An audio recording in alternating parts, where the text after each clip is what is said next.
I'm back. Did you miss me? David, you did a great job. I'm sorry. There's something yelling in my ear. I don't know what.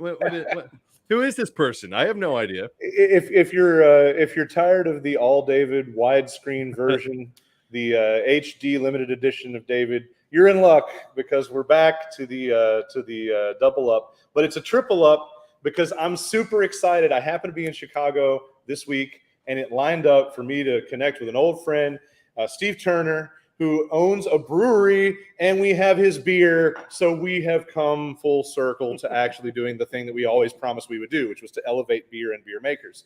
Anyway, cheers, sir. Cheers. I'm gonna spend a few minutes on this introduction, but David, how you doing today, man? I'm doing pretty good. I've had a busy day. I've had a busy week. It's not over yet.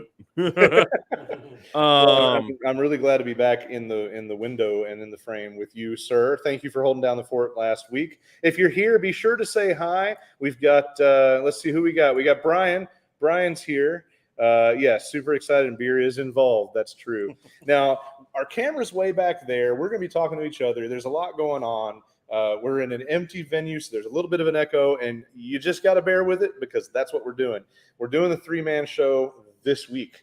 And anyway, I think we sound decent. We sound okay, but you out there sound off and say hi when you show up, and we'll be sure to pull you up on the screen. So, sir, busy week. Otherwise, you're still working hard and still not a candidate for the Democratic Party for right. I'm just gonna write myself in. I'm just gonna, I'm gonna go vote. The only thing now is like, okay, do I lay down and say, okay, Beth Harwell can be the representative, or do we have these two crazy ass Trumpers try and take it? Nobody knows what's going to go on at this point. Even the state party is trying to throw out these nut jobs. I mean, I really feel like the state party, when they did the redistricting, obviously they're trying to fight it in court, but I can't tell if their philosophy is, well, if we participate, then we're allowing, we're accepting that this is going to happen, or we're just so fed up and done. We're just going to walk away and pretend like we don't actually run candidates anymore. I don't know which it is. Pretend. I mean, apparently we don't. But you know what? Let's do cool shit instead, right? I want to talk about you for a second, man. So for One those, of my favorite topics. me too. So for those playing along at home, we probably, let's see, we've known each other for 15-ish years. Yeah, I mean, definitely like that. From that Obama era. But we met a little bit before that when I was doing Voting is Priceless. Yes. Because that's when I was first doing all the voter advocacy, the voter registration for the younger demographic of voters, and the what was that, the 2007 mayoral, something like that. Campaign. I started a little bit before that with Voting is Priceless on the tail end of the Senate race with Harold Ford Jr. And Bob Corker, and then catapulted from that to the mayoral race, which was, at that time, it was Carl Dean who won, Howard Gentry, David Riley was in that. Wow, who else? Let's think of it. Who else is in that race? A lot of the same people that still show up to run now. Today. But who's Carl in the runoff with? Oh, Bob Corker. Yeah. No, not Bob Corker. Right? Bob Clement. Bob Clement. Yes. Yeah. Bob Clement. Man, wow, this is a throwback. Right. Whoa, that's crazy. Shout out to Mattia, Terry, Danielle, Alfred, John Little, Chris Smith, Ashford Hughes, Sean, Claudia. Man, yeah, and we were talking before the show. Forgive me if I miss anybody. Matt Wilshire. And of course, Jennifer. Yeah, Jennifer Wallace, Jeff Yarbrough. Oh my God. So we were talking before the show about how we kind of come from a certain cluster of people that entered into the political active scene in Nashville around the same time, like a class, if you will. And a lot of those people have gone on to do stuff. Like you mentioned, Jeff Yarbrough, who's a senator, state senator. So there's a lot of people that have done things, and of course, some of us just decide to be loudmouths on the internet and start drinking beer with our friends. There's a place for you. Yeah, exactly. And a space for you. So over the years we've kept up. You ran for office for 58, Tennessee House, which currently is Harold Love, and it's about to be destroyed and ripped apart by redistricting, and who the fuck knows. But I think somebody, my neighbor, somebody sent me a candidate that's running. Oh yeah. And of course that seat, I think it's moved around, isn't it? It moved. So it moved from the time that I originally ran in, what was that, 2010? It still holds a North Nashville core. Yeah. But and the I don't, tendrils of the district have changed. And they played around with that. I ran in 2010 against Mary Pruitt, who had been in that seat for damn near 40 years. Her husband had it 25 years. Which took some balls, and that's one of the reasons I was, I knew you, so I was going to support your effort, even though I didn't live there. I spread the word. Right. And then also the balls on this guy. Because there's, in Nashville, there are some districts where you just say, well, fuck it. Yeah. Me, on the other hand, and honestly, it goes back to what we were talking about. Again, you guys missed some of this conversation, but I was only able to do that because I wasn't beholden to any... Right. I didn't make my living off of politics. I just got involved in it because I was very, very much so an advocate for the community and an advocate for, people that had needs that weren't being met. And Steve's family business provided a headquarters for the Obama campaign in the primary, which was a really, really cool time, but also a crucial, necessary item on the list. So that was really where it really got into full swing. That's what. And years would go by, and you would move to Chicago and start a brewery. And now I do this. And so we're sitting on the south side of Chicago. You've heard a lot about it, because of Barack Obama mostly, but you've heard a lot about it. We're literally sitting here. His house isn't too far from here. I don't know if you really? Oh, well, see, now I've got a tourist destination. It's literally not. I mean, it's maybe a mile and a half from here. So if you see me on the news. They arrested a fanboy in front of So we're really in this community, this community that people have heard so much about. And you're here making beer in a Black-owned South Side of Chicago business in a partnership with a coffee shop. You're developing a tap room and a beer bar side, and then another expanded space. Tell me, but I already know, tell everybody out there in the camera about the brewery, about the concept, and especially about these beers and their names. Absolutely. So, and that's the part that everybody really connects to with us is the naming of our beers. Turner House Brewery was a concept that was created, sadly enough, in the aftermath of the death of my grandmother. A few months before my grandmother passed away, God rest her soul, I was given a brew kit for Christmas as a Christmas present. And I was a beer enthusiast at that point, big time. And when I received the kit, it came with a book. And the book taught you how to brew beer. And everybody that I talked to that had been home brewers explained, hey, man, you're going to screw up your first beer. It's not going to be good. Don't worry about it, blah, blah, blah, blah. So me being a person that will never shy away from a challenge, as you said earlier, having, I got some balls on me. You couldn't be an entrepreneur in this world without having some level of balls. Right. So I'm a ballsy kind of guy. And I said, no, you know what? I'm going to make sure my first batch comes out great. And I read that book. I probably read that book 4 times within about a month, which is insane for me to do, by the way. Anywho, read the book like 4 times in a month, and I had the process down packed, brewed the beer. The one thing to all my home brewers out there, one thing about home brewing is it is an exercise of delayed gratification because it takes about a month, maybe even a month and a half before that beer is ready. Right. A month and a half later, the day the beer was ready, my grandmother passed away. Wow. We packed up all the beer, living in Nashville at the time, drove up here to Chicago for the funeral. After the funeral, we were all at my cousin Blair's house, her parents' house. It was like a repast. We were just sitting around drinking my beer. No one could believe that I made the beer. And they're like, you made this? I said, yes. I named it after my grandmother, Helen, that passed away today. They're like, wow, this is amazing. We started this hypothetical conversation because I come from one of those type of families. It's full of entrepreneurs and things of that nature. And we'll sit around and talk shit about a subject and hypothetically make it up until it actually sounds like it's a good idea. Blair at the time wrote all the notes down, unbeknownst to me. And about 2 weeks later, when I'm back in Nashville, she was like, hey, here's all the notes from the conversation. When are we going to get started with this brewery? I think it's a great idea. Holy shit. Yeah, and that's literally the origin story. So fast forward, as you said, life would have it. I relocated to Chicago about 6 years ago. And once I came up here and bought my house, Blair hit me up again and was like, all right, it's time to really do this. And so we got started and got busy. And then you did the launch party, or a launch party. Was it the launch party or a launch party that I went to in Nashville at the what's the name of the market?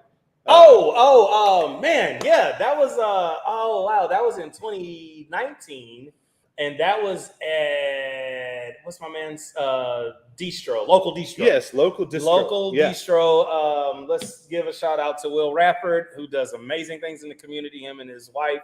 And one of the coolest shops ever in Nashville. Yeah, in Nashville. And then no one would know it that like you just head up Rosa Parks toward the Maxwell House and the Metro Center. Yeah, and you just take a ride on like Garfield or something. Garfield. Yeah, yep. Garfield. It's Garfield. And it, genuine. Beautiful place. Homegrown bougie, like neighborhood bougie. It doesn't have that commercial bougie thing that like a lot of places have now. Shit is but it's like this shit is like really locally. Yeah. Like, but it's in the hood. Yeah, it is. Yeah. It's nice as hell, and it used to be a dope house, by the way. Speaking of which, look, it's to be amazed. So, an example for those Nashvillians, homegrown bougie is not new greenhouse bougie. So if you know the difference, that's a good. That's one of David's haunts that's been it's been given the facelift, and he's not a happy camper. Yeah. Well, right now I've got Colin blowing up my messages while we're watching. I'm trying to get him to watch, but he can't. Apparently, he can't get the Wi-Fi password at Greenhouse. But he's like, "What the hell did you all do to my bar?" yeah. But no. So that was our official brand. It was one of our. It was part of a larger branding launch for us in 2019, which is why on a lot of our merch, we have 19 as the number on That's it. the shirt that I have. Oh, that's the shirt you have? Okay, all right, cool. I chose not to wear my Turner House shirt because I figured you would. And then we would look like weird Twinkies, and I would look like too much of a fanboy. Plus, this is a good shirt for flying, because if everybody knows where the fuck you came from, or by way of Grand Rapids in my case. But so all the beers are named after women, matriarchs of our family in the ancestry. That passed on. Do you have they have to be passed? They have to be passed. But is there a generational limit? Like there's not a generational limit. And I feel like I'm going to be the asshole when I say this, but like any cousin your age that passes away, which I hope hasn't happened, but if it has, sadly I hope they have a beer. They do have a beer. There you go. So that's Marlene. There's no limit. No. Generationally, it's just passed on, female, matriarchal. Yes, okay. That we want to highlight. So and to me, that's really cool because there's a story to that. It's a story to every beer that we make, and honestly, not only that, we don't haphazardly treat that brand element of our company. We don't take it lightly. Like we really go the extra mile around that. So even in that sense, now this one, she's alive, but it's not named after her. She's just the poster child for it. Yeah, that's Erica. She's very much so alive. We don't want to wish that upon her. Well, notice it's not named Erica. The model for the art. That's different. Yeah, because this one was done in collaboration with Tennessee Brew Works. Yeah. So is that the one, or do you have other collaborations with them? No, we have two collaborations with them. The second collaboration, it's my favorite. I mean, it's hard to say. Beers are like my children. Yeah. So it's like, it's hard to pick a favorite, but because this one's special to me because it has Erica on here showcasing like her track career in Nashville. But then also the second collaboration that we did with Tennessee Brew Works, shout out to Christian and Matt at Tennessee Brew Works. But the second collaboration was with Uncle Nearest, which I can just toot my own horn real quick. That one really, truly made national history. And I don't know how to treat that. Yeah. because it's like, damn, we really like. I know, we all know that was a part of it. We all know that was like. And which one was that? This is the Queen's Legacy. Right. This is the one that we did in October when we did Oktoberfest. And what kind of beer was that? That was a stout. That was a Caribbean stout. That's right. Yeah. That's right. So let me explain. I think I remember seeing that and being kind of like, oh man, I wish I could get my hands on that. Damn. I might know a guy that knows a guy that can get you that's one. a good point. But anyway, the historical nature of that, and it's truly history. And again, I don't know how we're going to continue to tell this story as we go forward, but never in this country's history has two Black-owned spirits companies come together to mass produce something on that scale. That's never happened. Not only that, but then also me being the old Tennessee boy and them being a Tennessee company, that's never happened before. Right. And so, and then again, shout outs to Christian and Matt at Tennessee Brew Works. And also I need to shout out my head brewer, Jason James. We all collaborated. And the second note that makes this historical, or makes that beer in particular historical, is that we sourced all African ingredients. Nice. So everything that was put into that beer came from a country or island or continent of color. Wow. And went into that beer. And so we baked the beer and then we aged it in Uncle Nearest barrels. So David, I didn't even know half of the cool shit that we were going to wander into. But as far as I'm concerned, like, I would love to have these conversations with any number of breweries, but I'm super glad that the first time we were able to do it was your beer and your conversation. No, I mean this trust me, this is super exciting. I am really glad that you were able to come on to the show today. And also, you know, I want to say real quick. Olivia's here. Hi, Olivia. Good to see you. You're just in time. As someone who likes to, you know, problem solve and be creative at the same time, you know, I understand, you know, there's a lot of artistry that has to go into when you say, you know what, I want to achieve a goal and then use things that people would not normally expect. And I got to say, you know, sourcing everything from Africa or other continents of color, I imagine that was not the easiest thing to do to figure out how you were going to put that together. And that's just really cool. Like that, like, gets my nerd brain going like, okay, wait, all right. So you had to go here, and I don't even want to imagine what that import license looks like. Yeah, you have to talk to Matt and Christian about that. Thank God they have the infrastructure for all of that to make that happen. Not only that, but there's honestly, I'm not even gonna lie, man. Like, a small book could be written on what we did with that beer. I mean, it's unheard of. Like, so that's on that list. Yeah. When you get done building bars and production rooms and tap rooms and developing shared spaces, which is fresh, right? You just got Thursday got the approval for all of this. Yeah, you're only a few days into what can happen in this space. but you know, to me, it's a pretty important symbol. Like you were talking about the layout behind the wall here, and how people walking down this street are going to see a full-fledged brewery tap room going on through the window. And attached to a building that you were describing earlier was like real rough projects. If anybody watching has ever seen New Jack City, in New Jack City they had the Carter, which is where all the drugs were sold and used and all that stuff.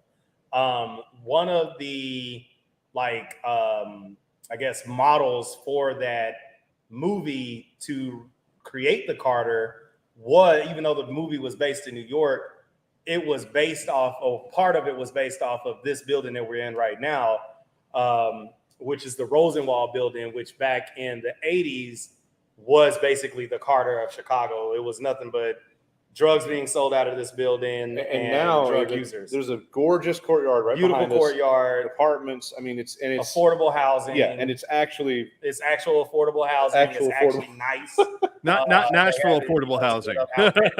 It's not Nashville affordable. It's actually affordable. And then you have a real community outside these windows that's going to be able to walk by and see what you've done. Absolutely. And to me, that means a lot. So we've been drinking some of the beer. Yep. Go ahead and pound that, and let's pour the next one. Well, so it's right on time because the next one that I'm going to pour is none other than Helen, the one that right. The origin story. The origin story.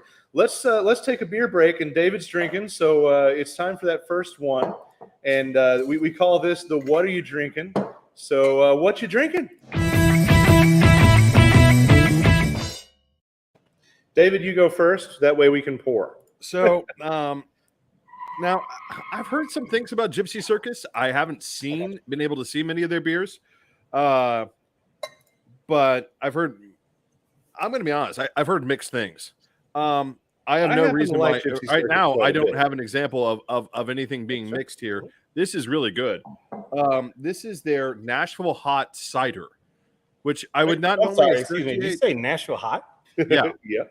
Interesting. Where'd you find that? Red's Wine and Spirits. Which David's like the inaugural member of Red's Beer Club. Wow. Yeah. Okay, I want to try that. It's in Nashville. Yeah, I'm gonna try that next time I come. That I have to have that. I have to try that. I mean, and I gotta say, I was expecting maybe. I don't know what I was expecting from it. Mostly, I'm just like, I've already gone through your entire keg list again. So, what am I going to do new for the show? Okay, well, I guess I'll try this. You covered earlier. You told us it was appropriately hot. It is. So here's the thing. I would tell you, like, I am a decent spice level aficionado. If you don't like spice, you don't want this. It's going to be too hot. Does it feel like the same as like a chocolate chili stout or one of those? No. Or does it burn different? No, this burns like spice. This burns like real spice. So I'm crazy interested in this. Reason being, one of the beers that I almost brought today for the show was our what I always affectionately call our PB&J IPA, which is Lola. Lola was my mom's sister. Did you have that at the launch? I feel like I tried that at the launch. So it's the peanut butter basil jalapeno. Yes. And so it was so good. Yeah. See, you should have told me you had a favorite. I would have brought it. A, because it's creative. But B, because it's just damn good. Honestly, I'm not gonna lie to you. Of all my children of beer, that's the one I'm probably most proud of in terms of the execution. Yeah. Because when people look at that on a placard or like in a description, they're like, peanut butter, basil, and jalapeno. Now, how's that supposed to work? And you taste it, it's like, whoa. Gypsy Circus is East Tennessee. It's like Knoxville based. So it could have some distribution that you might find it, but I don't know. I mean, I'm in Nashville all the time. Right. Well, I mean, and I gotta say the thing that's hold really that thing up, David. What? Yeah, let me see the color on that. Hold that sucker up. Okay. Oh, it's very translucent. Yeah. What style beer is it? It's a cider. Oh, it's a cider. Does the apple come through? It's really interesting. It has like a little bit of sweet note, and then the interesting thing about it is the thing that's different than like sort of those chocolate spiced stouts that you see every now and then, or even spiced lagers, is it has no herbiness to it. It's like raw spice. It's like what you would put on chicken. That's what it. Okay, so kind of, if you can just play with me in this beer nerd realm real quick. Describe to me the type of spice that you're getting from it. So the spice that I'm getting is very much like a cayenne. Okay. Very like cayenne, but it better be right. Or like the end of a habanero. Like I was wondering if you were. I was thinking you were going to say habanero. Yeah, because that was going to be. If I were brewing a hot chicken beer, I would definitely stop at the habanero shop first. Yeah. But again, what's interesting is like when I eat a habanero or eat something with habaneros, there's that little bit of herbiness on the front of it. Right. And I don't know if the apple is crushing the herbiness. Probably. And that might be what's happening. The apple might be crushing the herbiness, and then you just are left with the hot. But I mean, it's really interesting. I'm just letting you guys know I could nerd out on this topic for the rest of the show. I wonder. Stop me whenever you're ready. What's the hot chicken Oh boy, they were supposed to open up pre-COVID right next to Marathon Village. They moved from East Nashville. Princess? You're not talking about Bolton's, are you? Nope. R.I.P. Bolton's. Damn. Yeah. Oh. Yeah. Yeah. Now all we have is Hattie. I haven't even been home since they closed. I don't know. Yeah. Now all we have is Hattie and can't think of the McDougal. name of it. 400 degrees? No, they have a punny name, and I cannot recall. So I'm going to go over here and cheat on Google for a minute. But they have among their menu items have been, and I don't know if they've reopened yet or not, but a hot chicken battered and fried jalapeno jack grilled cheese sandwich, and you could get it covered with baked apples called the Apple Jack. So essentially, if you combine baked apples with hot chicken, and I'm kind of wondering if that's what this. I mean, I would say that's pretty close. I will say the one. I was going to say the one thing that I noticed about the Apple, introduction to this, is that there's not a lot of cinnamon to it. Like I would expect, like normally when there's a cider, like especially when it's this color, you get a little bit of that cinnamon note. I wonder when they made it, and then this will be my natural thought, to be honest with you, from a brewing perspective. I wonder when they made it that they do that intentionally because of the spice. Because honestly, the cinnamon that you would normally put into a cider would probably not play very well with the spices that they put in. Right. Because honestly, what's numbing the spice that you mentioned earlier, you were mentioned that you were wondering if the apple is playing against it a little bit. The herbiness, not the herbiness. And you're 100% right. The apple is probably playing against the herbiness a little bit because what happens in the fermentation process, obviously the yeast comes in and eats up the sugar that the apple produces and shits out alcohol. So when it's eating that sugar and shitting it back out as alcohol, it changes the flavor. Right. So it's probably also eating up along with it whatever herbiness that was in there along with the sugar, and it's changing the way that it's coming out on the palate. And I'll leave you with this one other intriguing thing, which is it's still burning. Like in my mouth, it's still hot. You know what though? I gotta get my hands years on that. And years ago when I had the Cool Springs Brewery smoked jalapeno porter, it had a lasting burn like that. Rob wants to know if I mean Princess. No, it wasn't Princess. It was Pepper Fire. First of all, Pepper Fire.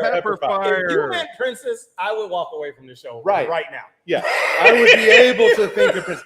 Pepper Fire. You meant Princess. So Pepper Fire did. That would have been an Apple Jack, and that was what I was assuming this might taste like. I don't know if they've opened back up. They were supposed to move into that little building up next to the funeral home in front of Marathon Village.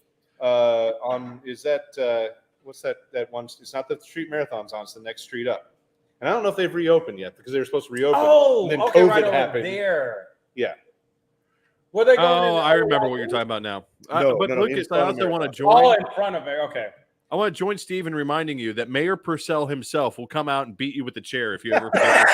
There's no chance of me not knowing what that is. Absolutely. So over here on our side, we opened the show up by drinking the hazy IPA, the Gazelle, the one that we've already talked about as the crossover with Tennessee Brew Works more recently, and now we're into the we're dancing with Who Brung Ya. Yep. So we're on the Helen. Grapefruit lager. Now, there's a note in both of these.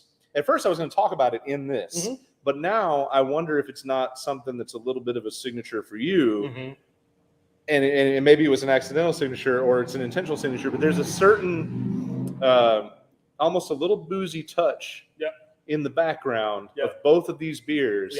That's very similar. So number one, right out of the gate, you nailed it on the head. So here at here at Turner House Brewery, we tend to specialize in high gravity beers. Okay. So this is the lowest gravity that we make, which comes out about 5.6, sometimes 6%, depending on the grain build or depending on how much we're able to yield from the grain. But this is as low as we go. Everything else is pretty much 7 and above that we make. So we tend to shy towards high gravity, which is, I'm sure if Christian or Matt is looking at this from Tennessee Brewworks, they're probably going like, Steve, we keep telling you that might not be the best idea, because most people are like, oh, well, you need to make something that's more easily drinkable, blah, blah, blah. Listen, I'm drinking to get fucking drunk, all right? I'm trying to get there as fast as I possibly can. But also, on top of that, I prefer the taste that comes from a high gravity beer, because there's something about that natural fermentation of alcohol on a higher level that just gives a unique flavor profile that you don't get out of regular beers. So we brew this beer with that same thing in mind, and that's kind of probably what you're getting. The other thing that you're probably getting that is similar between these two beers is that the hops that are used in this put off a lot of citrus notes, and one of the citrus notes that this puts off is grapefruit.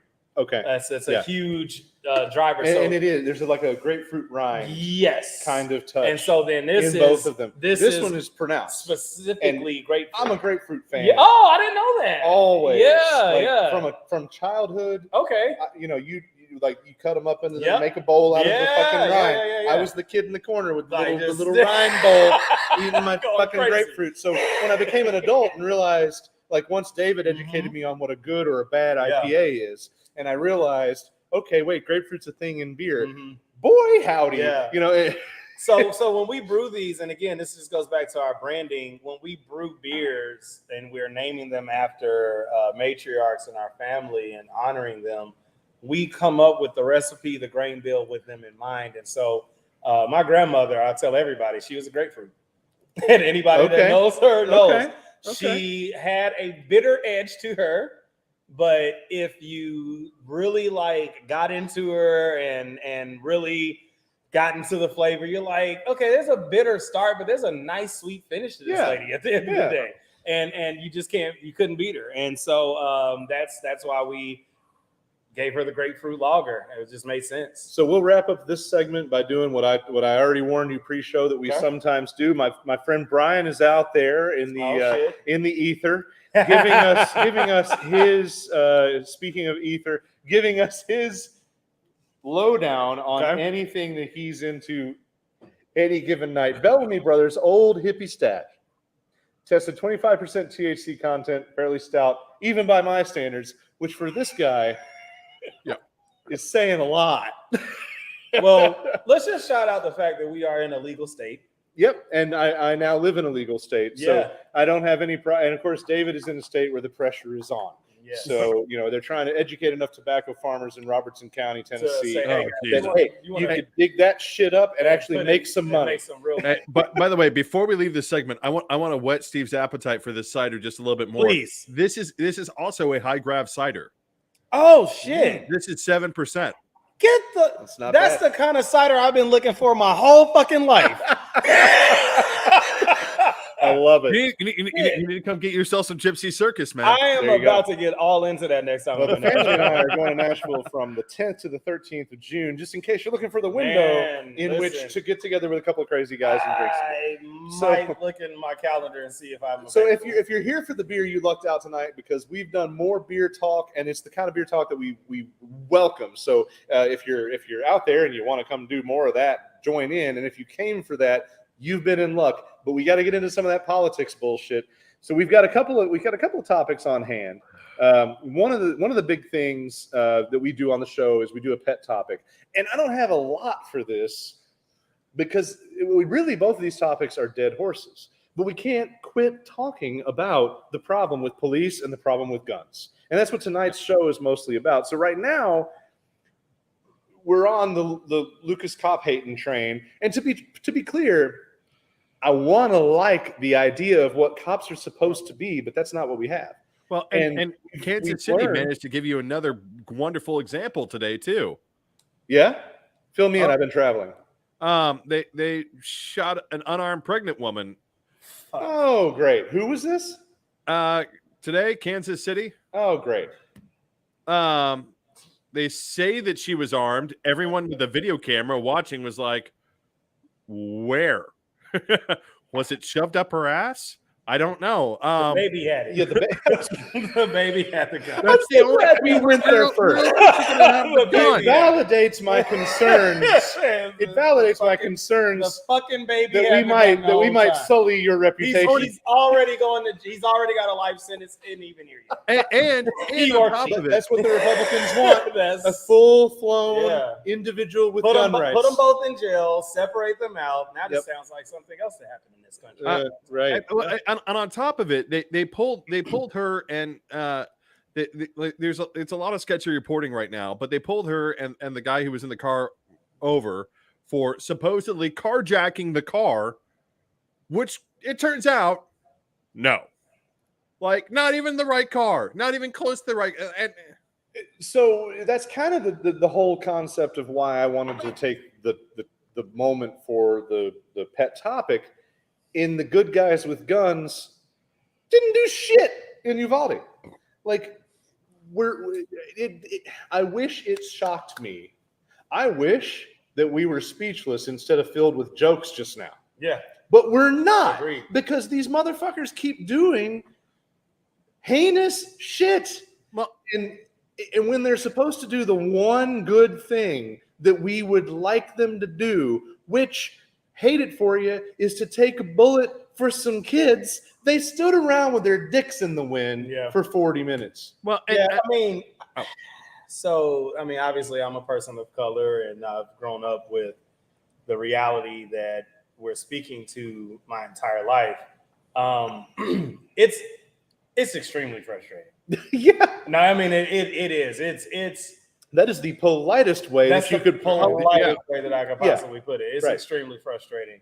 I had some friends, some very close, dear friends of mine, reach out to me last year when the George Floyd case came back with a guilty verdict. Yeah. And they were like, "Oh man, it was great. I'm so happy that this happened." And they meant well, and they did. Right. And I didn't bash them, but I did let them know these are white friends. These are white friends. Okay. But I did let the few of them that did reach out to me know that, you know what? While you feel like this is a great day in America, I feel like it's a real shitty day in America. And I was conflicted the day that happened, because you know what? And you just mentioned us being on the south side of Chicago. First of all, let's myth bust one thing. We're in the heart of the south side of Chicago right now. I don't think anybody got killed in the last 2 hours we've been sitting on this corner. I waited for you for 10 minutes. On the street by yourself. I waited for him 10 minutes at the door. By my damn self. With a $2,000. Your fat white ass. A whole bunch of election gear. Middle of South Chicago. To get over here. You know what it was, Lucas? Everyone figured you had to be a cop. That's what it was. And then look, I literally live 2 blocks away from. I could walk here if I want. I have walked here. I walk here often, but South Side of Chicago is not what they depict it to be. You are actually sitting in a affluent black neighborhood, despite the gentrification that's going on around here. Yeah. The plights of the African American community are what they are, and of course, yes, it's a lot of depletion that has happened in this community. But this and Hyde Park and some other communities around here are one of the communities that have had generational, at least middle class, lower middle class at the least, like black families consistently over generations, since like the 20s. Yeah. In one neighborhood. And so it's different. That's the first thing. Some generational stability. It's some generational stability. Wealth, maybe not, but generational stability. Yes. Yeah. And that which is the baseline that anyone wants. That is the American dream. Right. Because not everybody's meant to be, a billionaire, millionaire, whatever, but just stability and being able to provide the basic, just not quality generational, institutionalized. Yes.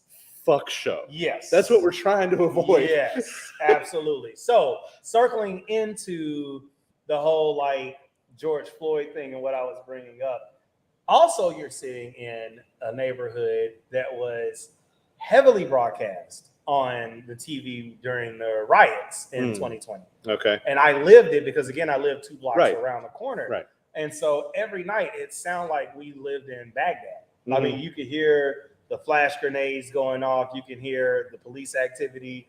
What was on CNN when they showed Chicago, it was just a few blocks this way on Martin Luther King Drive in my neighborhood. I say all that to say, unlike when I lived in Nashville, I wasn't a spectator. I was actually living that shit.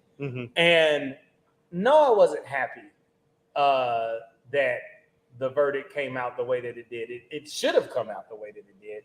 But what I wasn't happy about is that it shouldn't have taken all of that forever, and not only all did it of the not, circus. Not only did it take forever, but it should not have called for every major city in the goddamn country to have demonstrations for that long, and for that matter, for a video of a man getting murdered in cold blood. It shouldn't have been George Floyd. It shouldn't have been that cop, and it shouldn't have been only recent. Why did it take? I mean, we literally have all the evidence in the world right there on tape. It took, because let's be real. You guys prompted me before I got on here. This is hard hitting in your face. Let's be real. I told him we were unfiltered. We are very unfiltered. We are very unfiltered. Had those protests not happened so consistently in every fucking major American city in this country for such a long time, we would not have had that verdict. You're right. And it took all of that to have that verdict. David, I want to say this referencing something that we were talking about earlier. You were given this train analogy earlier about getting people on board, and that's the political process. And Lucas and I have argued about this before, because I take a very different view of the political process in most cases, and coming to it from a perspective of looking at the arc of history, right? Which is, we like to imagine here in America, because we enjoy so many years of peace, relative peace. No one's trying to invade us. We don't have, active armed rebellions. We like to imagine that there's these, and also the fact that with the exception of Lincoln and maybe TFG, that fucking guy. In case you don't know, his TFG is Trump. We've had generally this very strict policy of peaceful transitions of power. But if you look at the arc of history, it is these snap moments that really change things, where all of a sudden, no, we're not doing this anymore. Look at Australia and its gun laws. Look at the UK and its gun laws. Both those had snap moments where. And both of those were school shootings, actually, where they turned around and, Australia, goddamn convict land, turned around and said, nah, this is over. We're done. Cash it out. Right. We're not doing this private gun ownership anymore in that way. You have to have if you want, you can own them. They just have to be in a safe. At all times, unless you're out hunting. Brian's already pushing us into our second topic, but he's got the point. The days of the militia are over, and we will revisit that in a few minutes. We're going to revisit that, but one of my points is that you're talking about why does it take this? That mean, from my perspective, that's where the train moves, right? Using your train analogy from earlier, what gets the coal in the engine is these snap moments, and then it moves. This, it is an argument against incrementalism. I think incrementalism has its place. I think it can be very effective, but I think what historically really does the change is these snap moments of no. Like I think it would be very easy to argue like for the civil rights movement, Emmett Till, right? Well, and I hate to say that about this school, but we probably need that. We probably need the crime scene photo. bodies are. I would have thought I'm Sandy not Hook for would have done putting it. I don't kids- know if this is the thing. Maybe this is the thing that does it. I think this plus Buffalo are the things that do it. Let me Maybe. speak to. Actually, I'm gonna, if I can quote a political idol of mine. You can, but you gotta hand me that Helen growler while you do. Absolutely, man. Now, don't forget we have I know. Eliza. I'm just trying to keep coming up. I'm just trying to keep the whistle wet until Eliza. Let me quote an idol of mine politically, which is none other than Barack Obama. But he has a quote that is just spot on for America. And he said, it was in one of his famous speeches, but he said, America's memory is short and fickle. I don't know if you guys remember him saying that. Yeah. I don't know. Well, I mean, every country's memory is short and fickle. Old letter to me when he said it, and it's 100% true. Our memory is short and fickle because, to be honest with you, we shouldn't need anything more than Emmett Till to remind us of anything about this country. Right. Okay? We shouldn't. And honestly, comparatively, other countries don't need anything other than one nasty ass black eye. Well, but for us, we keep putting ice on the bitch and like, we're healed. We're good. Right? Someone put Texas A&M's quarterback back in. Look at that. David, you make a good point about, maybe this is the inflection. And so here's the thing for me.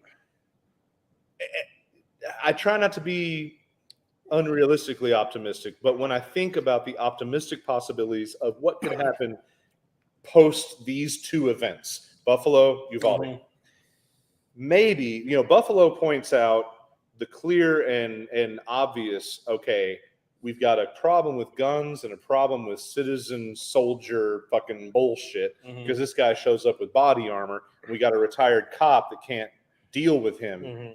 And then at the school, kind of a random selection, but a guy that was hell-bent to do some crazy shit before he took himself out of the world. And you've got the gun issues, but you've also got this cop issue. There was a good guy with a gun at the door of that fucking grocery store who I believe probably knew what he was doing, but was outgunned and out-armored by the fuckwad that walked And I want to make one more point, and I know I made this point last week, but I'm going to make it again, because it's critical that people begin to understand this, because the sad thing is, if we don't do something now, it's about to get a lot worse, which is the Army has selected a new basic infantry weapon, which is now of a higher caliber with more stopping power and longer range.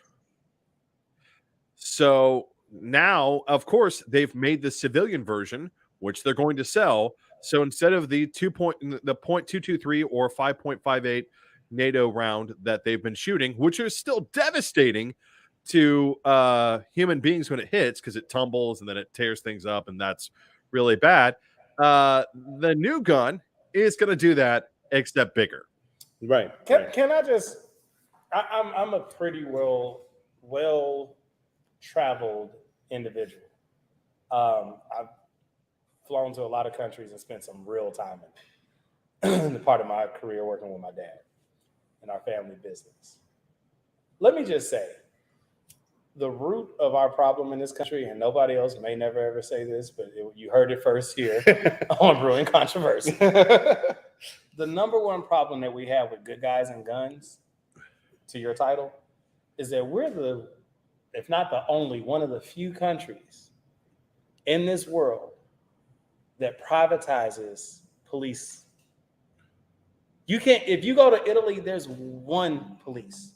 Oh, you mean the individualized police and sheriffs? We deputize a massive amount. Problem. University of Chicago is police. Yeah. CPS. That's a good point.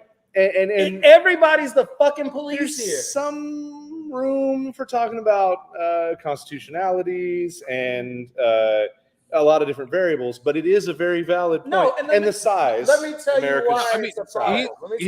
No, Lucas, shut up. The man's right. It's not wrong. It's not here to say you're wrong. And it speaks to what you're saying here. The problem is our goddamn obsession with artillery. Yeah. So now you have all these privatized, deputized, playing soldier. And now they got fucking the same shit that the damn army has. And then they're gonna sit on it. They gonna sit on it. They're gonna And now sit they on pass- it and not save kids. And what else they do? What else do they do? Every fucking budget cycle, they ask for more money to buy even the most new and improved version. That's the of fight. how the fuck to kill. That's the fight in Grand Rapids. The fight in Grand Rapids right now. As someone who's been to a war-torn or a two formerly war-torn countries, one still had a rebel insurgency who I had to pass through their checkpoints. That was interesting. But Ireland, when I was in Ireland, one of the things that struck me as really baffling me as an American was the Garda are everywhere, but no one gives a shit. The Garda don't think that they're better than anyone else. Mm-hmm.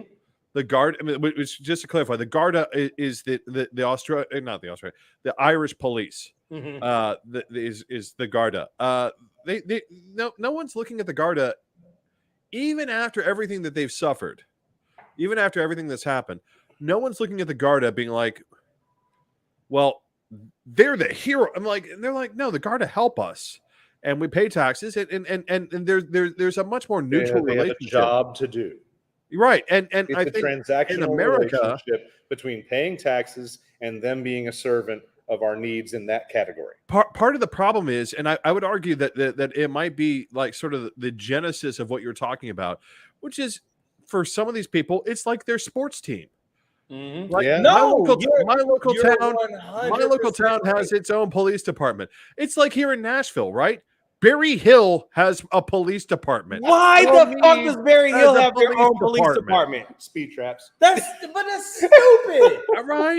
And honestly, no other country runs like that. Right. It's dumb as hell. And to your point, this dumb fuck that made the call to sit still and not go be heroes at that school was the school system's separate police department. And it's exactly what you're describing. It's exactly what I'm saying. And you mentioned the budget. You know, right now, the Grand Rapids defund the police movement. The thing that they're calling for is the reduction of the police budget back to their legally mandated 32%. Now, you should be offended. I'm offended that legally mandated 32% of the funds. What? In the city. Are you shitting me? I haven't really dug in to cover this, David, but the city of Grand Rapids in the 90s passed a referendum to legally guarantee the cops 32% of the city budget. Holy shit. Right now, that's not a police department. That's a gang. Yeah. They roll around, I think it's 34, 38%, and people are trying to pull it back. And there's a lot of dumb shit, right? You're paying tribute to the mob. To a car, but they want to buy more cars. Why? I'm sorry. I'm a big person that I don't want to treat the symptom. I want to treat the root cause. Right. What we're seeing, that's a man right there. We're seeing all this upheaval. Those are symptomatics. Yep. Of the root cause. And to me, a major part of the root cause is exactly what we're talking about. This deputization of policing on these sub levels, because the way that we do it, and again, this is a show about politics and all of us are students of it, we know how this works. Once a state deputizes a entity to become their own independent police, well, you're fucked from there. Right. Yep.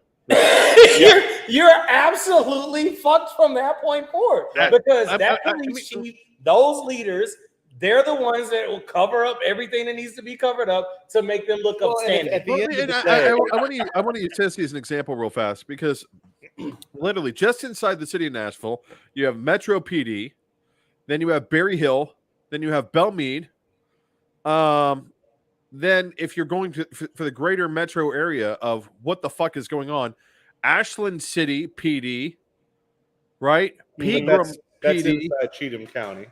Right, these are goddamn villages, right? These are not how the hell are you affording a police department when you run a village?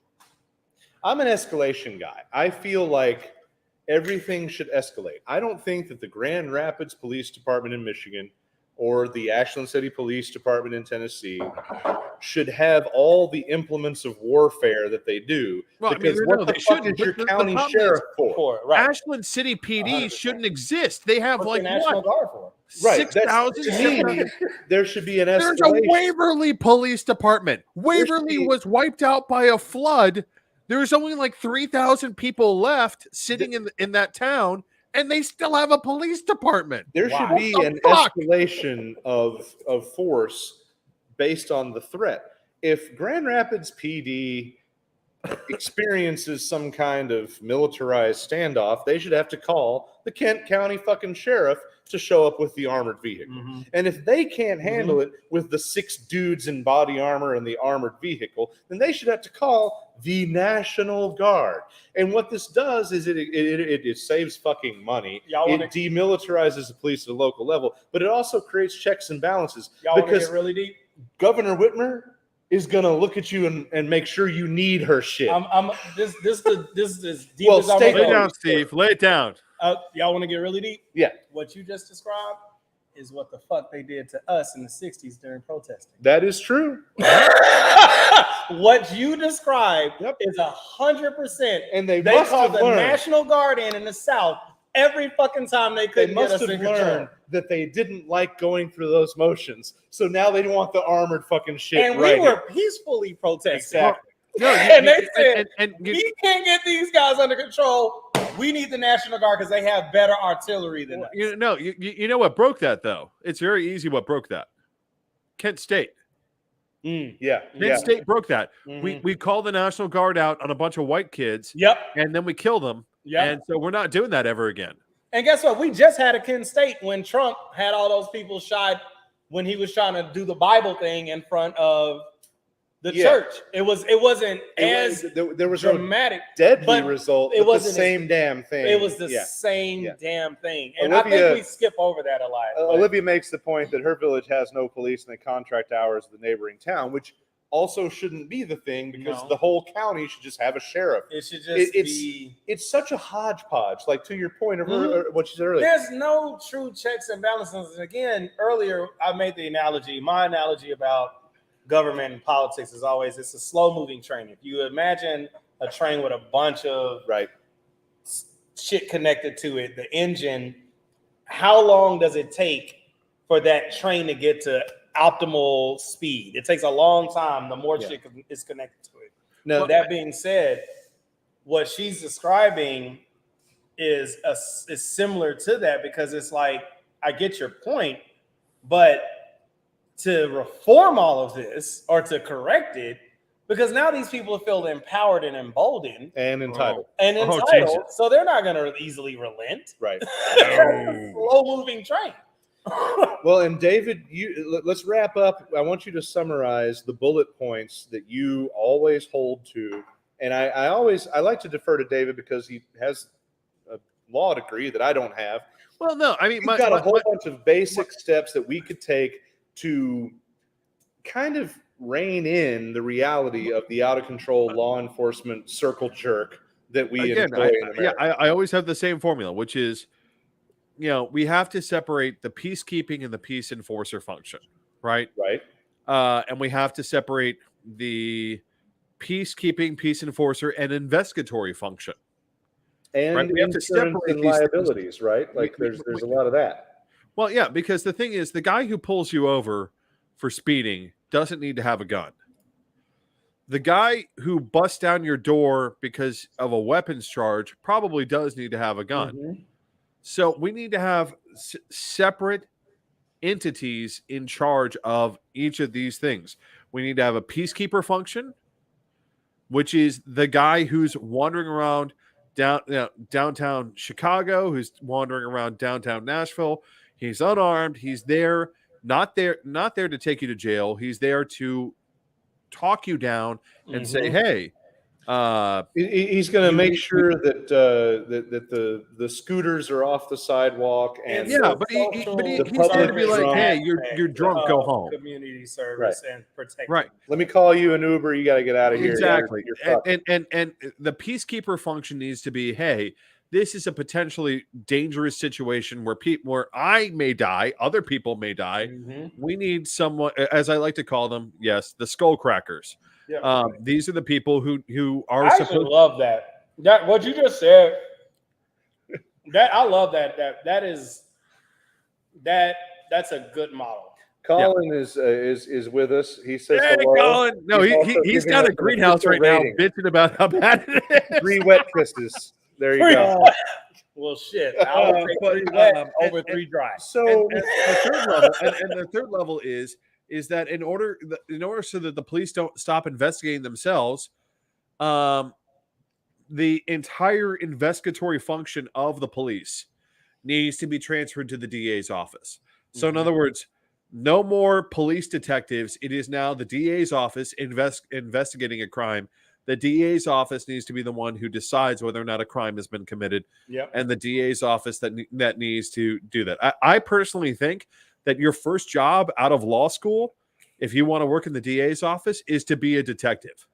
But to close this out, there are some immediate things we could start doing, like the liability national certification, liability insurance being on the cop, right? Well, no. Okay, so not necessarily on the cop. Here's the deal.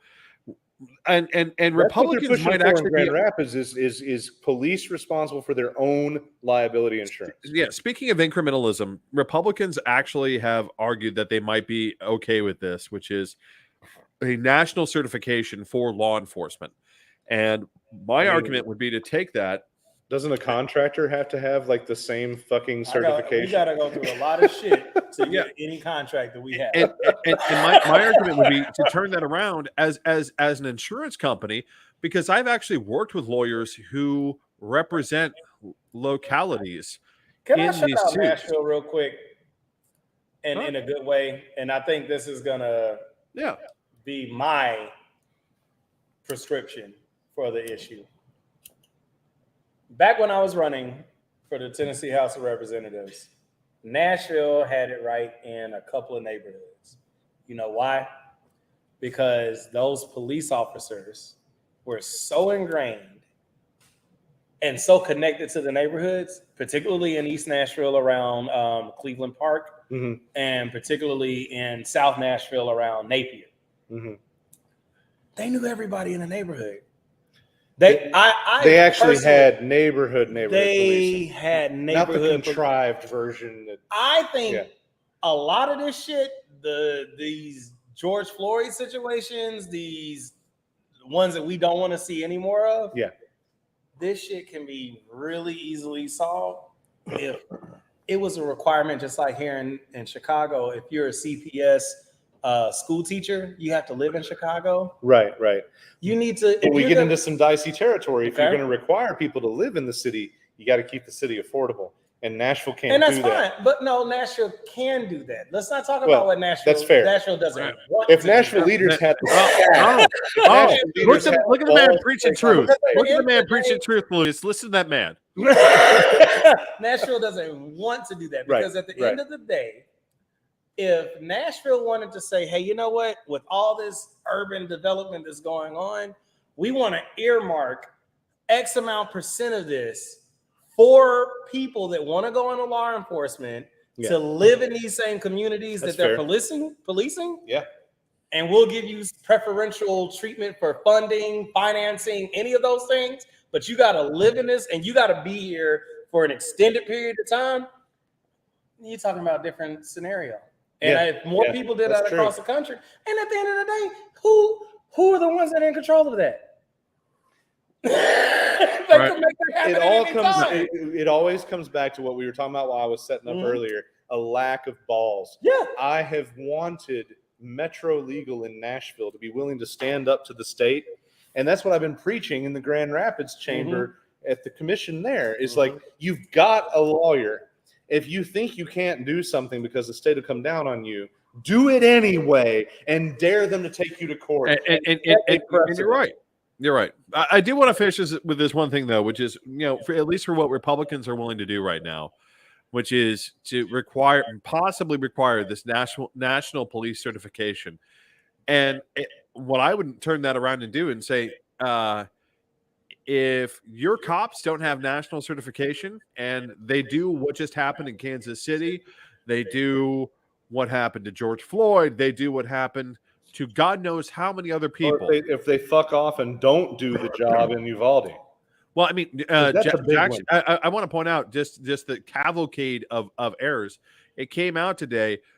Jackson County, Florida, is having to completely redo everything because they had a cop who planted drugs on no less than, wait for it, 100 goddamn suspects. I wish I was surprised. 100 suspects. They're going to throw out 100 drug cases, and they're about to get sued out of into oblivion because they're people who lost kids, people who lost jobs, people who lost everything because this guy planted drugs on them. Well, if there's any reason that we should drink, that's a great one. Let's do another round, ladies and gentlemen. If you've got it, open it or pour it because it's time for another round. All right, we're going to pour some Eliza over here. David, you get to lead us off. All right, hold on. Your next selection. I got to crack this one open because it's in a bottle. Show that bottle off. Here, let's blow you up. But to quickly finish my story, the whole point is you get no insurance if your officers aren't certified, which means that when you get that civil judgment of $5.6 million, it's not being paid for by your insurance. It's being paid for by you. I'm good with that. So now I have this Kentucky Brewing, and I had to pick this up because it was very odd, and I had to look at it. Oh, they didn't even properly have a box for it. Tangerine cream. Tangerine is always interesting to me because I'm a fan of all citrus. Yeah, tangerine to me can get a little. Could go either way. Yeah, it depends on how you introduce it to the brew. Yeah, it could go over. Uh-oh. Okay, so I'm not going to kick it out of bed for eating crackers, but I mean it comes in strong. It feels like it's two different beers. It comes in strong with the tangerine, and then it's just like, and here's cream. Okay, all like right. It's so there's no easing. Does it taste like sherbet?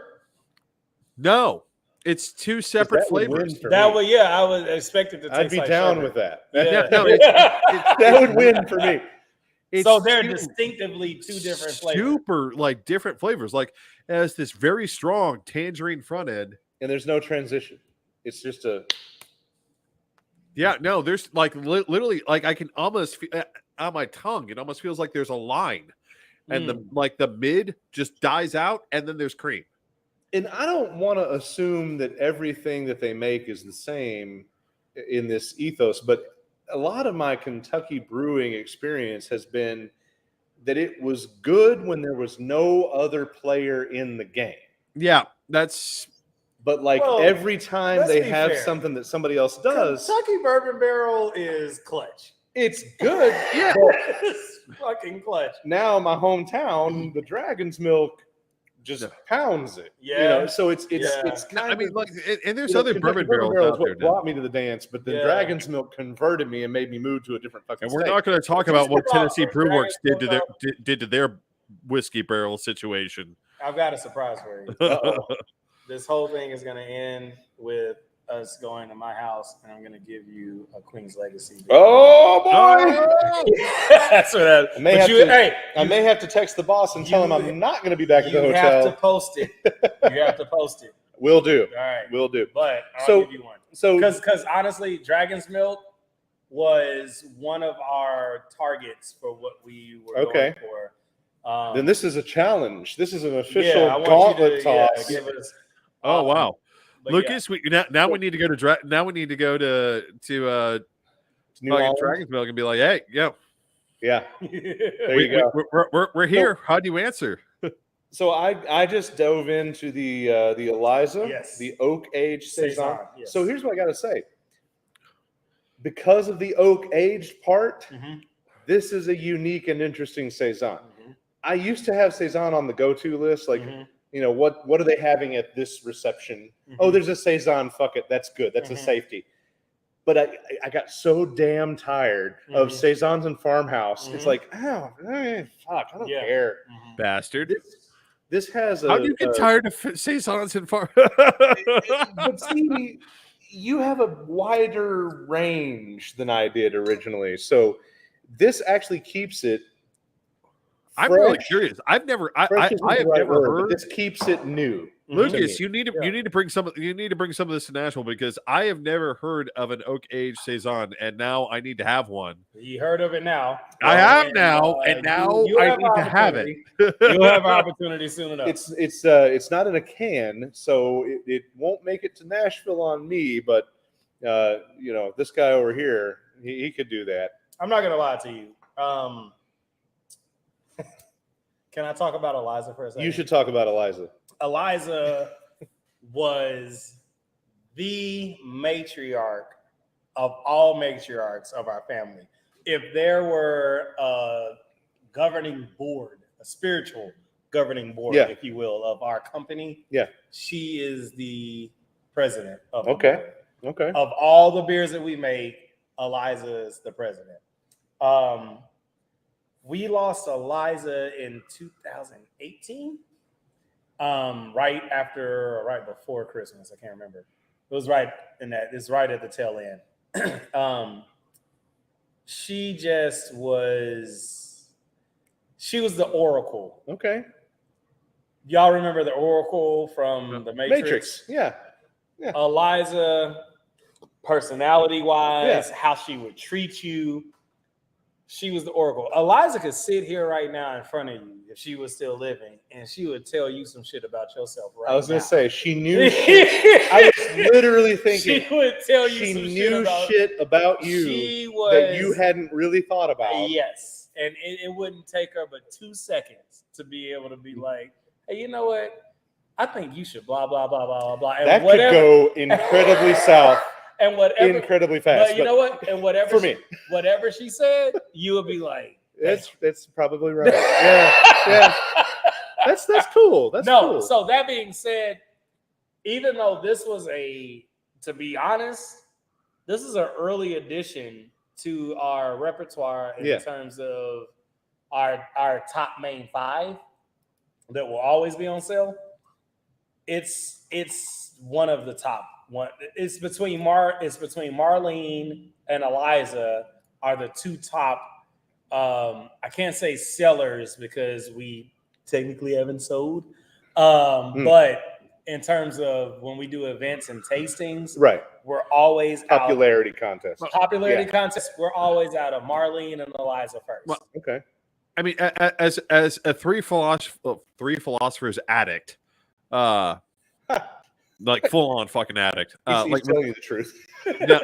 No. When I worked in the Senate, that's how I got through working at the United States Senate, which was I'm gonna go down to 8th Avenue and drink a bottle of Three Philosophers. This is how I exist. This is life. But I mean the saison, like he can get tired of saisons. I will never get tired of saisons. No, saisons and triples are my saisons, triples, and golden strong ales. Yeah, those are my 3. I'm a Belgium guy. I love all things Belgium. I'm here for it. I've got this little bastard in reserve. This Daranki, I don't know. In reserve, this Guldenberg. That's one of my reserve. All right. Okay. To hang out with. Well, let's speed you along to that, and let's handle this other topic. So because I understand that we are technically over time. Yes, I don't know we're on a time limit, and now we're having fun. Now I have a dog in the hunt to get the fuck out of here and go to his place. Right. So the gun thing, like David did an excellent job holding down the fort last week on the guns, while I was in the Grand Rapids Chamber. Participating in the tradition now of every 2 weeks causing the commission meetings to end in loud protests where the mayor just pieces out and adjourns. So, and we're working on that. She actually replied. A lot of people only see me talk shit about the shit that I'm doing, but the side game going on is that last week I had a meeting with the communications director, the city manager, and the guy that is at the top of the OPA, the police accountability, and then I actually got the mayor to reply to an email about meeting procedures.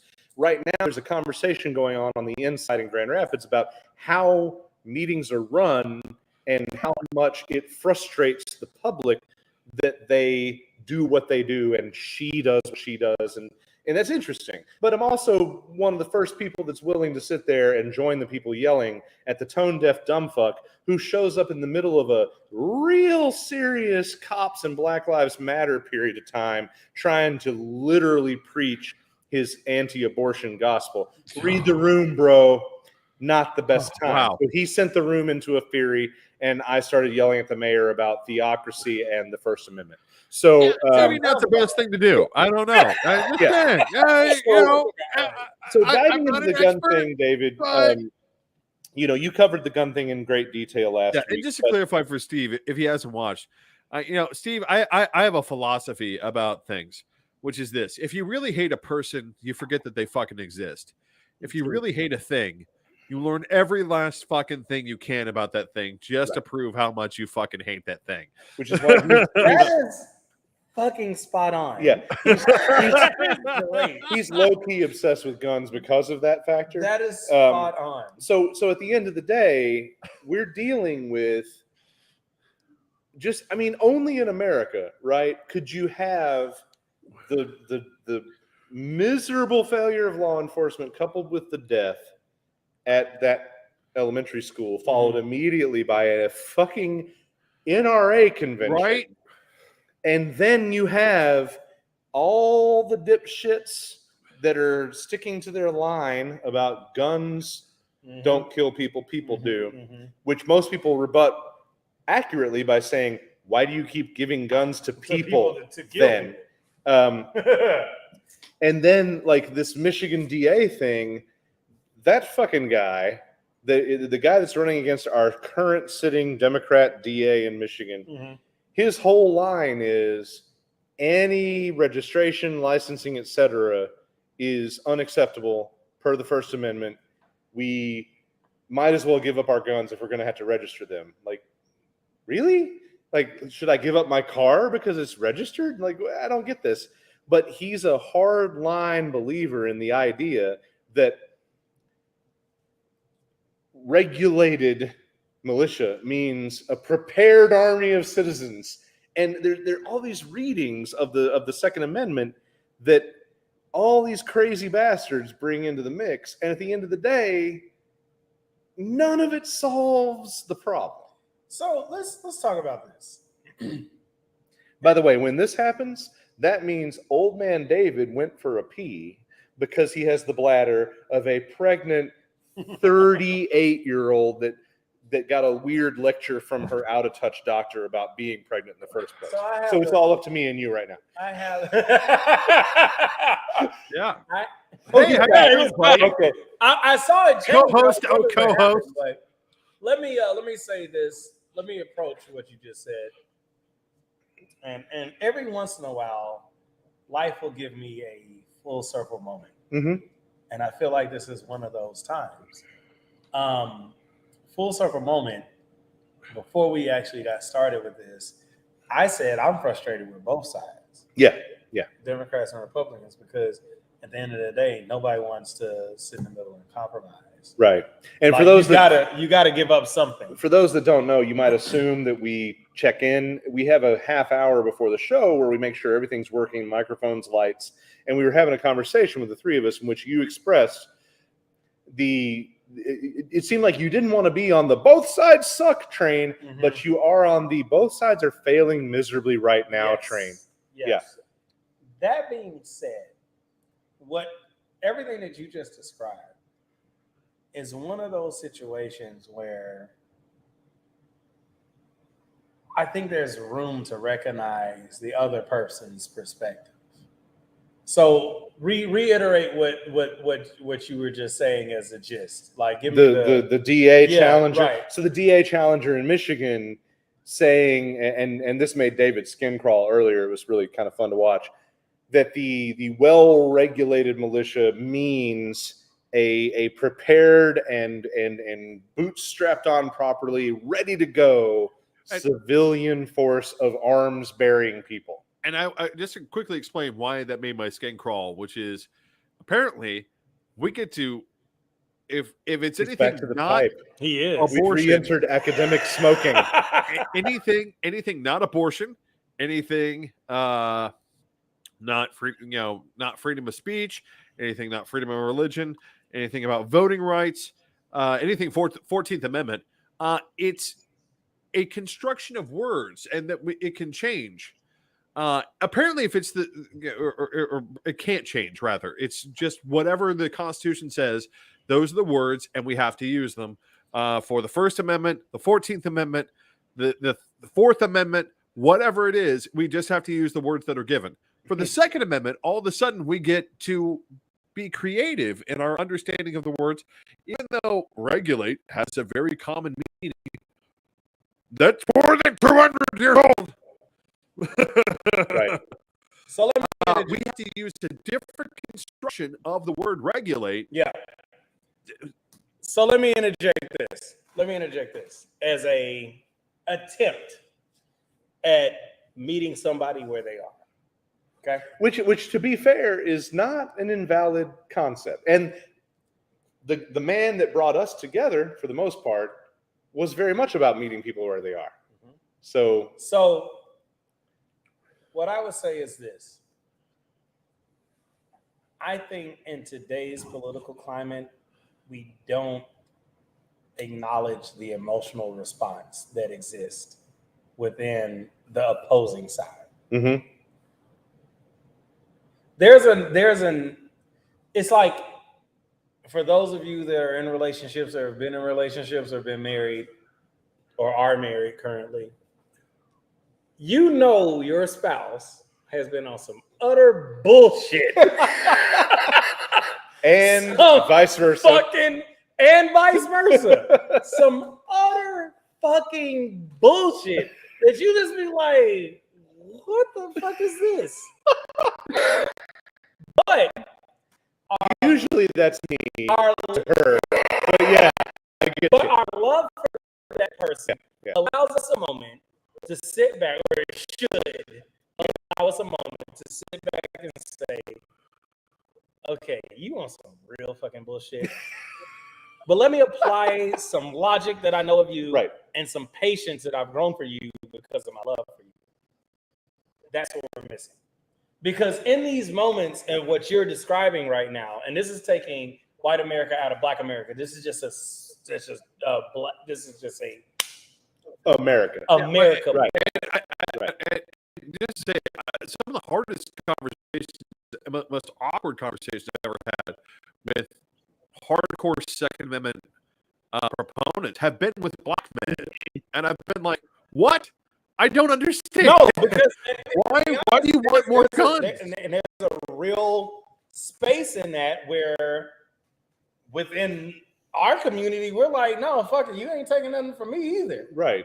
So that being said, and there's a lot of baggage from American Second Amendment culture, mostly being about American white Second Amendment culture. And as soon as Black Panthers have exactly, you sitting in the fucking Black Panther fucking Capitol. And what? We had that in Grand Rapids. There was a presence from some various folks from out of town. They weren't necessarily local Black Panther folks, but they were helping with our protests on this shooting. Yeah. And one of them made news because there was this asshole in a car that was trying to push through demonstrators. Mm-hmm. And this guy kind of lost his patience. He was legally armed. And the media said he cocked, I don't know a lot of shit about guns. He cocked his pistol. No, he smacked his slide and made noise. He didn't do shit except express his frustration like this. Yeah. But the news was all about Black Panther cocks pistol at white driver. Right. No, it's you. Yeah. So that all being said, I will say there is a fair amount of emotional response that needs to be taken into consideration. Because guess what? Just like I brought up the relationship shit, everybody that's ever been in a relationship knows the one time that you acknowledge your significant other's emotional response, no matter how out of whack it may felt from you, it de-escalates the whole fucking thing. Yep. I think my argument against that would be this. Okay. Is that we've acknowledged their emotional response. Again, we let the assault weapons ban lapse. Mm-hmm. Right? We let that lapse. We didn't try and pursue. We still are in no way or shape or position about to launch an assault weapons ban. Right? We might try to have some limits. Well, no, but screw that. We're not going to have limits. We all know that. The fact that we can't even get digitized background records. Most people don't realize this. When someone goes to buy a gun and they fill out that federal form for that background check, it has to remain on paper. There are train cars, literal train cars, full of boxes of background checks at the ATF. And it's a whole building. They have about 40 some odd people at any given point. And they're semi-temperature controlled so that the paper doesn't rot. And half those people, their only job is to take those boxes and scan them as PDFs, but they have to be non-searchable. Right? It can only be a picture of the application. You know, my feeling is, I mean, that's where we are. We can't have any sort of national database of if my partner, so you can literally partner and I were indeed photographed by that Apple Maps car that drove by the other day.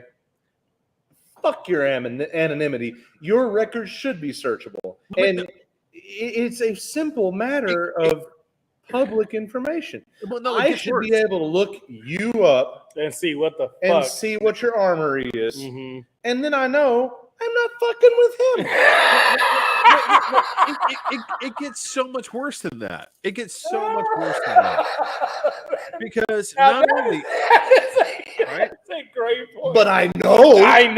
I'm armed with the information to know that guy not fucking with him. Yeah, right. Here's my problem is it gets so much worse than that because it's not just that and you coming from Steve, we were talking about like your parents come from Gary, right? Mm-hmm. I mean, this is one of the problems that is happening in Illinois, which is so if you buy a gun in Gary, it goes in a different pile. Oh yeah, than the one from Illinois. No, and they can cross those lines all day long. So I can cross a state line with a gun and try and buy. Like if Illinois won't sell me a gun, all I have to do is cross the line into Indiana and try and buy a gun. No, you're right. No, you're 100% right. I mean, it's absolute insanity. Oh, wait, another full circle moment, if I may. Why is that? Because we don't fed. You got it. Tell me. No, because the police. Because we don't. Bam! Full circle moment. That is well played, sir. That is well played. That was well played. I can't argue with that. No. Damn, this is some good conversation. This is what happens. This is what we do. So quick explanation. As you know, when you travel, you always forget something. Now, I brought the remote control for the lighting, but then I left it in my hotel room on the way here. So I had to like run behind the bar and fix the lighting so that I didn't look like Casper. Hey, Lucas, are you sure you just weren't pissing in the sink? No, I'm already nervous as hell about the elbow sweat on these people's counter. I'm not. I'm even worried about going to the bathroom. There's one in the hall. Maybe it's okay, but it's fine. But we've got a long way to go on this. But to me, I always come back to cars. Mm-hmm. It offends me that the average American knows more about me and my car than I know about the average American who owns guns. I always find it laughable when people act like license plates are privacy. That's a people want to blur out license plates in photographs. Why? It's in fucking public. Well, but it's my Michigan plate is NEM too. Good argument. When I originally it's visible to anybody. When we moved to Michigan, that's a good point. So I don't know. So this guy is smart. He doesn't spend a lot of time on Facebook. But my previous vehicle in Nashville had the vanity plate of Nemesis. Okay. Verbatim, no fucking numbers. Like I had a dear friend who managed to snag it for my birthday. Wow. She harassed the state about the fact that it was on a Corvette that hadn't been re-registered in like 3 years. And she's like, I want this. He's going to get it for his birthday. She really drove it home and she got it done. Cool. So I had Nemesis. So I moved to Michigan. Nemesis is taken. So I call, I email, I try with the Secretary of State. Hey, I want Nemesis verbatim. When does it expire so I can watch it? Because, I do web stuff. So I know you watch the domain and when it gets dropped, you take it. And they said, oh, well, that's private data. What? Fuck no, it's not. Yeah. So I emailed the Secretary of State and a handful of managers, and I make it abundantly clear. We could do this the easy way, where you reply and you tell me when it expires, or we can do this the hard way, and I file a Freedom of Information Act request, and you have to fucking tell me. Yeah. It's public information, and it offends me that we're driving around with cars with public information on the outside, and these fucking weirdos, these gun fetish, fucking rifle hard-on, fucking pathetic tiny dick white boys don't want me to know what they've got in their garage. And then they go and they post the photos that we've all seen in the memes this last week or two, where their whole family is standing there and they've got like all their guns on their deck and shit. Yeah. And then like one of them had like this guy and all the guns are facing him. And somebody I know posted on Twitter, captioned this photo. And I was like, all of my substitute dicks need to be pointing at me? Well, I want to point something out because it goes beyond that even. So I actually lived in a gun shop, like literally lived in a gun shop. And one of the things that shocked me was you can buy. Wait. Nope. What? You and I have known each other way too long for you to get to just say that and move on. I have to know apartment above the gun shop, Harry Potter under the stairs, or like literally sleeping under the counter with one of the guns? Well, it was Jack, so it was all those things. Fair. Yeah, but people that don't know him won't get the joke. I don't know Jack, but I do have a question. Did you feel safer living in a gun No, I didn't feel fucking safer. But no, because if he rolls over in the middle of the night, he could land on the AK and his morning wood could just slip into the trigger. And which actually was a legitimate fucking concern, ironically. So wait, hold on. Wait a minute. Hold on. I got to say this for all my people in Grand Rapids. What you're telling me is that if you lived in the gun shop and you slept next to guns, that your morning wood has better trigger discipline than Officer Christopher Schur. Okay. Well played. But I mean, well played. I try to bring it all around a dick's eventually. You go into the cage and there'd be, and this was the thing that shocked me because he's like, yeah, I sell this stuff. Here's a mortar, an actual honest to God mortar. Here's a bazooka. Okay. Because his specialty was under Tennessee law, if it's quote unquote a curio, right? If it's more than X number of years old, then you can sell it without any sort of background check. So we had bazookas and bazooka rounds. Collectibles, antiques. Yeah. Mortars and mortar rounds from Vietnam. live rounds. And the guy he's talking about, folks, is one of the most reasonable firearms aficionados that I personally know. Oh no, he actually shut down the business. So Lucas and I don't know how well Lucas knows him, but I had friends who were literally one floor and literally the room below where the Las Vegas shooter opened up on the crowd. Wow. Nope. And after that, he's like, I'm a bad man, which he already was. He still is. He's still a bad man. I don't talk to him anymore for other reasons, but in the realm of firearms defenders, at least on firearms, he's like, holy shit, I'm a merchant of death. Right. Yes, Jack, you're a merchant of death. And he is one of the people that I see more frequently on social media preaching to those that are into the gun thing to be reasonable. And I think at the end of the day, that's all we're asking. We are running a little over on what we agreed to do, but David, it's up to you. You can keep flying, but I think we're probably good to wrap up. I'm going to say I probably need to wrap up. Yeah, we do need to peace out. For all the reasons. It's not for the fact that I'm not enjoying this. No. I just got to realize at some point, if I keep drinking and I haven't eaten because I intermittent fast, it's going to turn into a different show. Well, and at this point, I'm in a hurry to get to your place. No, Steve. Stop by my place and we'll call your Uber. Steve, no, don't let that stop you. That's how we roll this. Come on. No, we don't want that show. We always yes, say we it. do. We want that show. That is a good show. We always say it. Literally. So, Steve, if you've never had Three Floyd's the Twinkie Throne Lies Empty, I don't remember like a third, fourth of that show. He's not kidding. That shit will put you on your ass like nobody's business. And you're not drinking. So Eliza is at 8%. Yeah. Yeah. And I'm 1.5 into that. And Gazelle is at 8% as well. So you've had. I don't know. Yeah.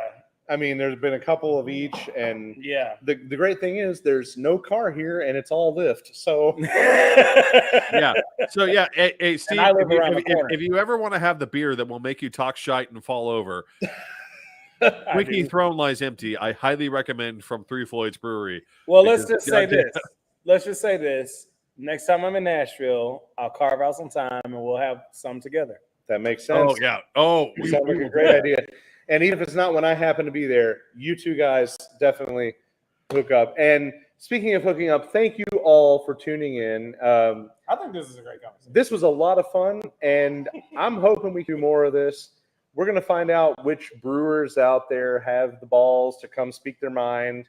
It's not for everybody, but dude, thank you so much for being the first to do the thing. And I've said this in a couple of contexts, but you're one of my favorite people from the movement back in the day, in the ancient times. Absolutely, likewise. And it's so good to see you here involved in this. And no, we've lived a lot of life. It's weird, but we've lived a lot of life between now and then, but the connection's still the same. It's absolutely the same. And I couldn't be happier to be able to be in Chicago for business and hook up with you. And all the other, I love this city. It's one of my favorite cities in the United States. And granted, I haven't been to all of the big cities, but this is of the big cities I've been to. This is my favorite. David, thank you so much for putting up with the two of us sitting here in the South Side. It was very seriously my pleasure. Steve, thank you so much for coming on. I really hope you'll come on again. Absolutely, man. I have had nothing but fun today. Thank you very much. Great. This has been a great conversation. Those that join us every week know that at this point, there's only one thing left to say. David, good night. Good evening. And good luck.